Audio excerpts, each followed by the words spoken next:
हकीम लुकमान की बुद्धिमत्ता की कहानी। एक दिन हकीम लुकमान अपने बेटे के साथ एक पहाड़ी के नीचे बैठे थे। उनके चेहरे पर शांति और आंखों में ज्ञान की चमक थी।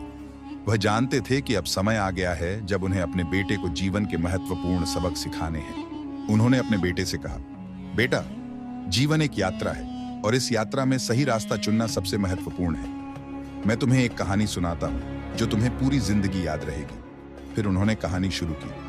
एक बार एक व्यक्ति ने मुझसे पूछा, लुकमान, दुनिया में सबसे अच्छी चीज क्या है और सबसे बुरी चीज क्या है? मैंने जवाब दिया, मैं तुम्हें कल इसका उत्तर दूंगा। अगले दिन मैंने एक बकरी को ज़िबह किया और उसका दिल और जीभ निकालकर उस व्यक्ति के सामने रख दिया। वह आश्चर्य से बोला, ये तो एक ही चीजें हैं, तुमने सबसे अच्छी और सबसे बुरी चीजों के लिए इन्हें ही क्यों चुना?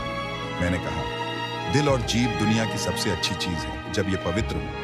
ये प्रेम, सच्चाई और भलाई लाती है। लेकिन अगर ये दूषित हो जाए तो यही दुनिया की सबसे बुरी चीज बन जाती है।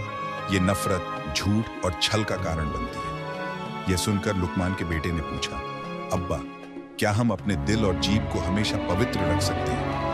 हकीम लुकमान मुस्कुराया, बेटा, यह मुश्किल है लेकिन असंभव नहीं। अपने दिल को अल्लाह की याद से और अपने जीभ को सच्चाई और मधुरता से पवित्र रखो।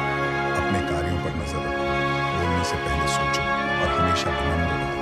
यही असली सफलता है। बेटे ने सिर झुका लिया और उनके चरणों में बैठते हुए कहा, अब्बा, मैं हमेशा आपकी सीख का पालन करूंगा। हकीम लुकमान ने मुस्कुराते हुए आसमान की ओर देखा और प्रार्थना की, हे अल्लाह, मेरे बेटे को नेक काम करने की तौफीक दे और उसे अपनी बुद्धिमत्ता से नवाज। ये कहानी हमें यह याद दिलाती है कि दिल और जीभ इंसान के व्यक्तित्व का आईना है।